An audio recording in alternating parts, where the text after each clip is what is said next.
Hello guys, welcome back ஒரு YouTube channel. இன்றைக்கி நம்ம இந்த வீடியோவில் என்ன பார்க்க போகிறோம்னு பார்த்தீங்கன்னா, Yamaha லெவலில் R15 V3க்கு DRL வந்து இன்ஸ்டால் எப்படி பண்ணலாம் அப்படிங்கிறத இந்த வீடியோவில் ஃபுல்லாக ஸ்டெப் பை ஸ்டெப்பாக பார்க்க போகிறோம். இந்த வீடியோவும் முழுசாக ஸ்கிப் பண்ணாமல் கடைசி வர பாருங்கள்.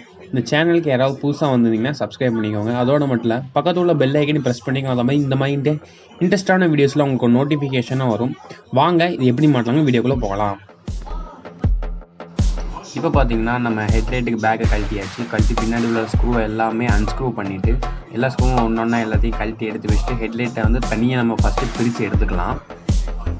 இப்போ வந்து ஹெட்லைட்டை வந்து தனியாக பிரித்து எடுத்தாச்சு. பார்த்திங்கன்னா உங்களுக்கு ஃபுல்லாக டஸ்ட்டாக இருந்து அதை ஃபுல்லாக தொடச்சி நீட்டாக வச்சாச்சு. இப்போது நம்ம ஹீட்டரை யூஸ் பண்ணி கிளாஸை தனியாக உள்ள குரோமை தனியாக பிரித்து எடுத்துடலாம். அப்படின்னா தான் அந்த கிளாஸில் வந்து நம்ம வந்து டிஆரில் வந்து உள்ளே ஃபிட் பண்ண முடியும்.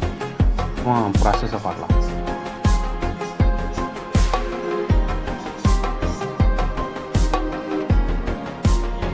இது பார்த்திங்கன்னா உள்ளே வந்து சிலிக்கான் கம் வந்து ஹெவியாக போட்டிருப்பாங்க.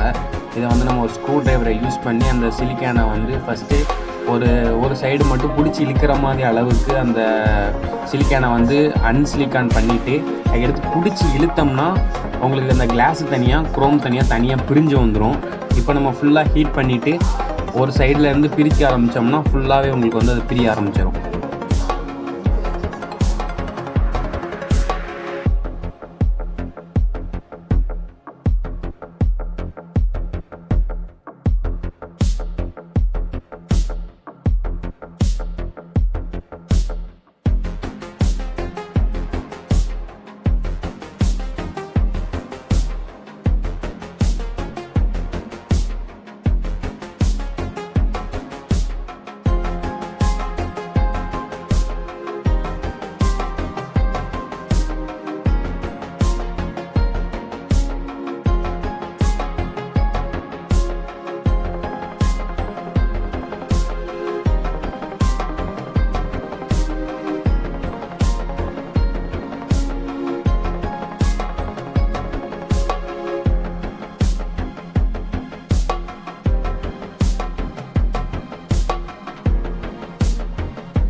இப்போ பார்த்தீங்கன்னா ஒன் சைடு வந்து நம்ம பிரித்தாச்சு. இப்போது லைட்டாக பிரிக்க கேப்பை வந்து லைட்டாக பிளக்க ஹீட்டு காமிச்சிங்கன்னா நம்ம ரொம்ப ஒன்றுமே பண்ண வேண்டாம். அந்த சிலிக்கன்லாம் பார்த்தீங்கன்னா கம்மு ஒட்டி இருக்கும். ஹீட் காமிச்சுன்னா அந்த சிலிக்கான் அப்படியே உறிஞ்சிடும். அந்த பிடிச்சி இழுத்தோம்னா சிலிக்கான் ஹீட்டு பட்டோன்னா சிலிக்கான் வந்து அப்படி பார்த்திங்கன்னா உரியுது பார்த்திங்களா, அந்த மாதிரி ஃபுல்லாகவே உறிஞ்சிடும். இதே மாதிரி பொறுமையாக லைட்டாக ஹீட் பண்ணி ஃபுல்லோட கிளாஸையும் இப்போ நம்ம எடுத்துடலாம்.